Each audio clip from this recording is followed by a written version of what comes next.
2020-ci ilin sentyabrında seçki kampaniyasındakı Wilson Kaliforniyada Demokratların klubunda seçki görüşü keçirirdi və zala sual elədi. Siz Azərbaycan adlı dövlət tanıyırsınız? Siz bilirsiniz o hansı coğrafiyadadır?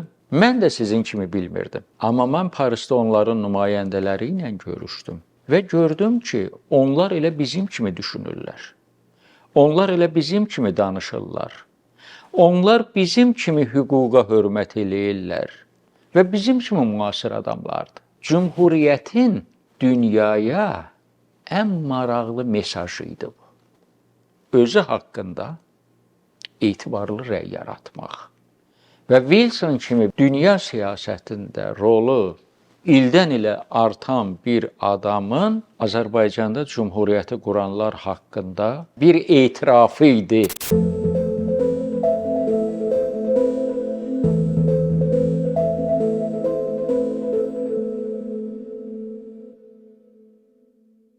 Paris Sülh Konfransına ki, Birinci Dünya Müharibəsindən sonra müxtəlif milli heyətlər gedirdi. Parisə ən çətin yol keçənlərdən biri Azərbaycan nümayəndə heyəti oldu. Erməni təbliğatçıları Azərbaycanı məğlub Türkiyənin ayağına yazırdılar.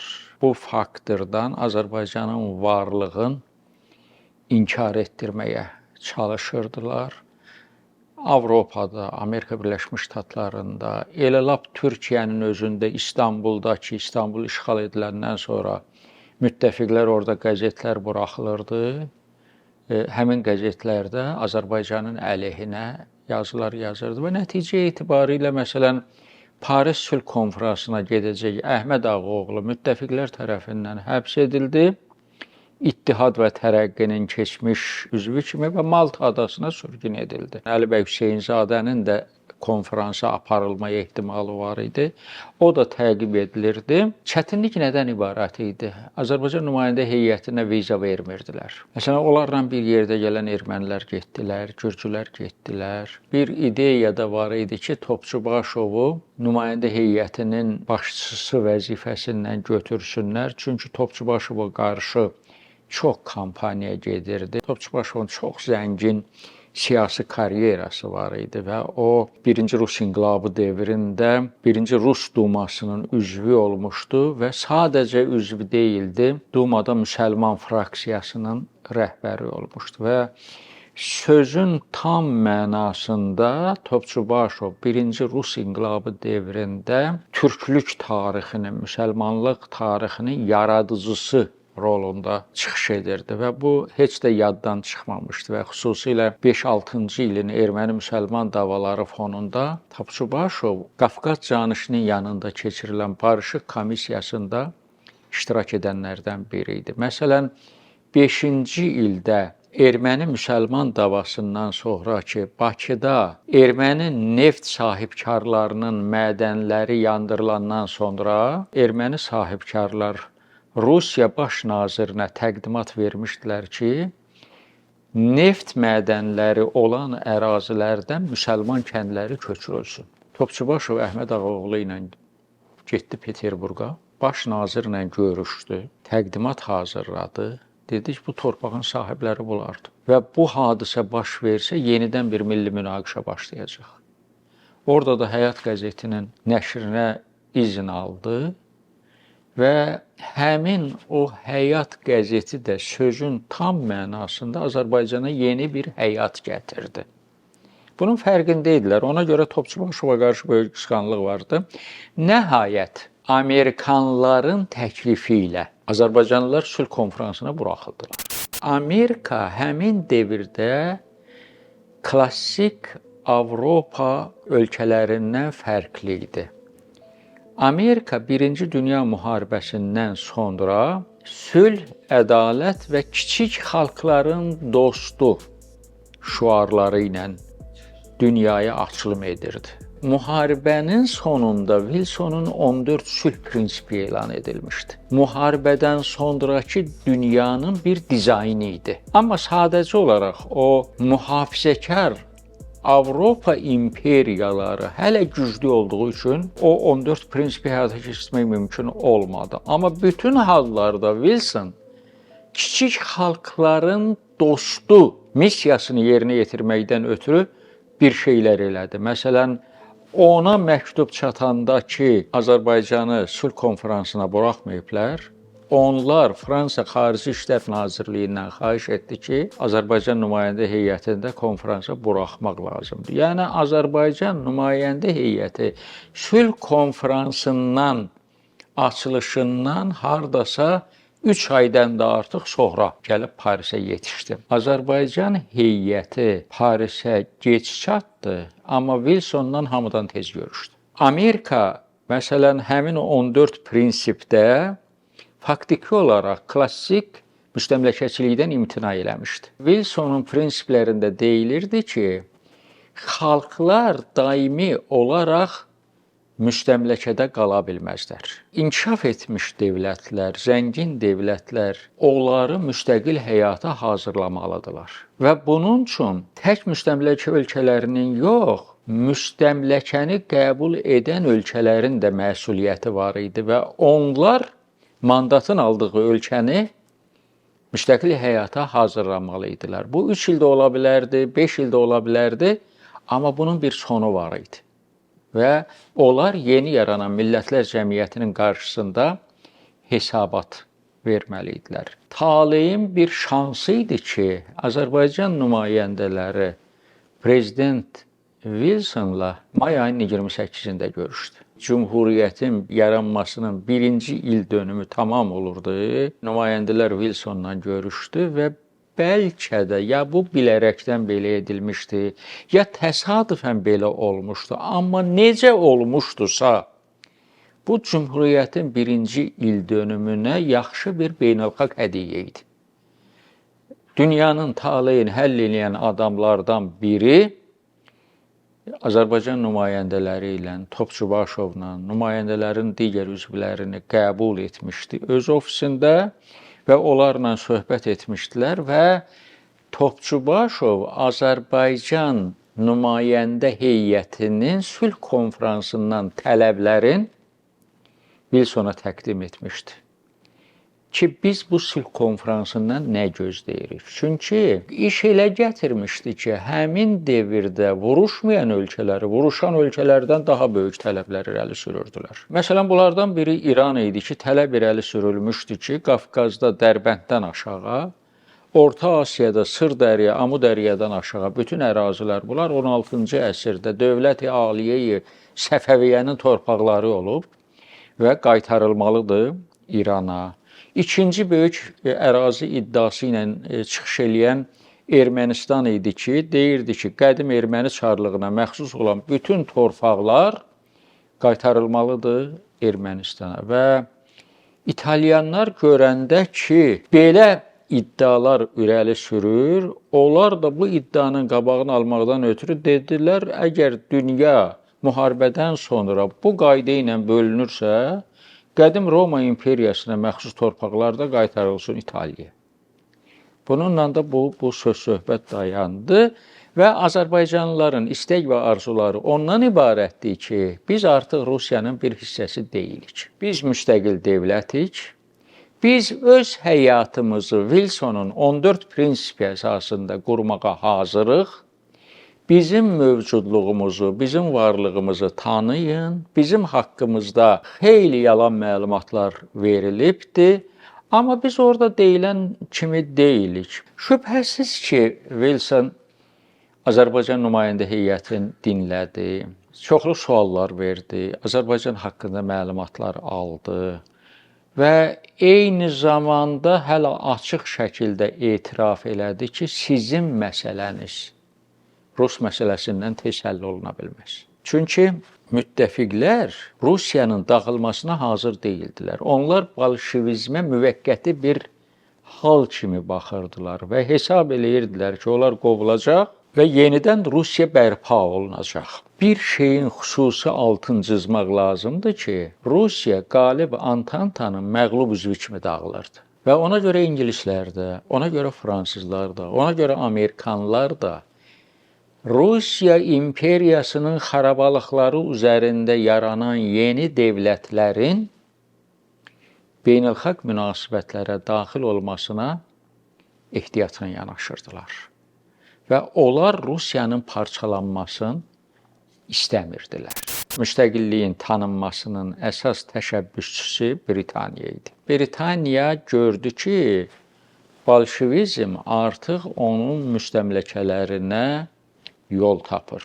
Lloyd George Rus bolşeviklərin Britaniya müstəmləkələrinə yolunu bağlamaqdan ötürü Qafqaz dövlətlərindən qoruyucu bir ərazi kimi istifadə etmək istəyirdi. Ona görə Britaniyanın Xarici İşlər Naziri Lord Curzon Versal Ali Şurasına təqdimat hazırladı ki, Azərbaycanın və Gürcüstanın müstəqilliyi tanınsın. Yer gəlmişkən Ermənistanın yox hələ. İyul ayının 11-də Azərbaycan nümayəndə heyəti və Gürcü nümayəndə heyəti Versal Sülh Konfransına dəvət edildi. Onlar dinlənildi və onların tanınması haqqında qərar qəbul edildi. De facto tanınması haqqında. Bu müzakirədən 8 gün sonra Ermənistanın müstəqilliyinin də tanınması müzakirə edildi. Bu Ermənistanın gecikməsinin bir səbəbi də onlar özlərin Qafqaz dövləti hesab etmirdilər. Onlar hesab edirdilər ki, onların məsələsi Türkiyə məsələsi ilə birlikdə müzakirə edilməlidir. Çünki onların Türkiyə torpaq iddiaları ki var idi. Ona görə bir Gürcü nümayəndəsi obrazlı formada deyirdi ki, nə qədər ki bunların torpaq tələbləri yerinə yetirilməyib, bizim başımız həmişə davada olacaq. Ayın 15-də möhtərəm Topçubaşov Fransa Xarici İşlər Nazirliyinə dəvət edildi və tanınma sənədi rəsmən ona təqdim edildi. Həm Gürcülərə təqdim edildi, həm Əlmərdan bəyə təqdim edildi. Amma ondan qabaq artıq Britaniya Xarici İşlər Nazirliyi Tiflisdə oturan Qafqaz komissarına teleqrafla məlumat verilmişdi ki, Azərbaycanın və Gürcüstanın müstəqilliyi de facto tanındı və o da Tiflisdən Bakıya Baş nazir Nəsib bəyin adına bir teleqraf çəkmişdi ki, Əlahəzrət Kral hökuməti məni vəkil edib sizə bildirim ki, Cümhuriyyətinizin müstəqilliyi Lord Curzonun təklifi üzrə Versal Ali Şurası tərəfindən tanındı. İndi Amerikanlar niyə tanımadı? Paris Sülh Konfransı Amerikanların ümidlərini doğrultmadı. Wilsonun 14 sülh prinsipi göz ardı edildi. Faktiki olaraq əvvəlcə Wilson, sonra da Robert Lansing Parisi tərk etdilər. Onlar Paris Sülh Konfransından narazı idilər. Bəlkə də cümhuriyyətlərin ömrü biraz uzun olsaydı, bu tanınma gedəcəkdi. Amma bu Versalda tanınmadan çox az sonra Rusiya tərəfindən Qafqaz cümhuriyyətlərinin işğal edilməsi tanınma prosesində dayandırdı. İtaliyanın bir baş naziri vardı, Francesco Nitti. O bir kitab yazmışdı, Müharibədən sonrakı Avropa. Ermənilər haqqında yazırdı ki, ermənilər Avropa ölkələrinin sevimli pişiyinə bənzəyir. Hamı onların başını sığallayır, amma heç kəs onların qabağına bir şey atmaq barədə fikirləşmir. Və çox dahiyanə şəkildə orada göstərmişdi. Nə vaxt ki, Avropa ölkələri Türkiyəni cəzalandırmaq istəyirlər, o zaman bu erməni kartı məsələsi ortaya atılır. Əslində deyir ki, türklər çox barışçı bir xalqdır. Onlar Yunanlar kimi və ermənilər kimi sələmçiliklə, ticarətlə məşğul olan qonşularla əhatə olublar və bunlar həmişə türkləri aldatmağa çalışıblar və türklər aldadıldığını hiss edəndə, aldadanı cəzalandırmaq istəyəndə həmişə Avropa haray salıbdı, ay aman qoymayın, vəhşi türklər xristianları qırdılar. Türk-Alman blokunun məğlubiyyəti böyük bir məyusluq yaratdı və oktyabrın 30-undakı Mudros, türklər ona Mondros mütarikəsi deyirlər, imzalandı. Bu təslim aktı idi. və elə orada ermənilərə böyük imtiyazlar vəd edilirdi. Qəribə burasıdır ki, Qərb də ermənilərə imtiyazlar vəd edirdi. Yeni Bolşevik hökuməti də imtiyazlar vəd edirdi. Və sanki Qərb onun Rusiya bolşeviklərinin təsirinə düşməsindən ehtiyat edirdi və bolşeviklərin əlindən almaq istəyirdi. Rusiya da imperialistlərin əlindən almaq istəyirdi. Ona görə o şeyləri ki, Wilson, məsələn, ermənilər üçün istəyirdi, Muş, Van, nə bilim, Qars, Ərdahan, o birisi, bu birisi, həmin şeyi Rusiya da istəyirdi. Bir böyük Ermənistan projesi var idi.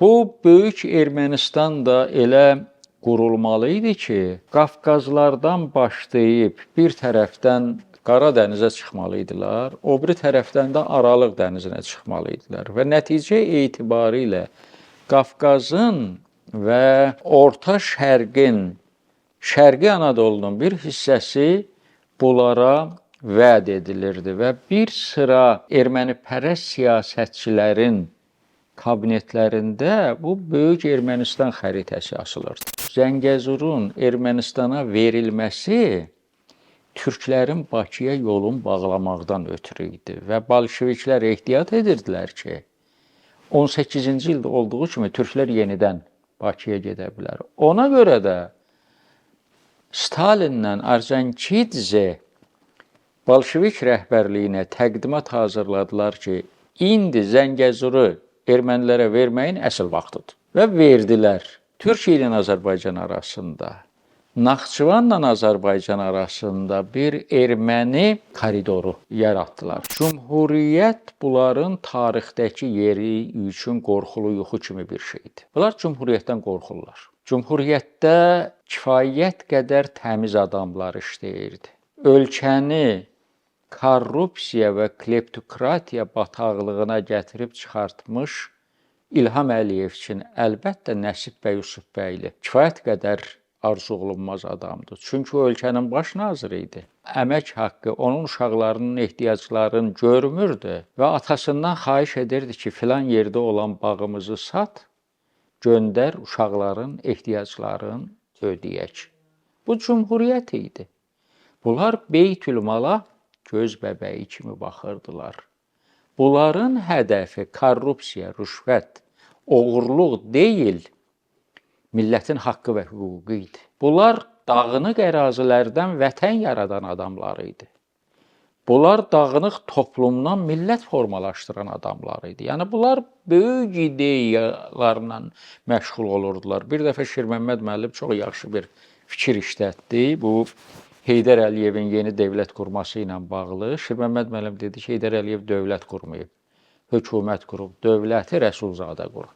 Çox sərrast, dəqiq bir ifadə idi və mən əminliklə sizə deyim ki, bugün o Cümhuriyyət rəhbərlərin dövrü bilmədən, proseslərin gedişini bilmədən, cərəyan edən hadisələrin mahiyyətini bilmədən, Cümhuriyyət liderlərin vətənə xəyanətdə ittiham edənlər Azərbaycan torpaqları işğal altında olanda ölkənin müdafiə xərclərinin ofşor hesablara göndəriblər.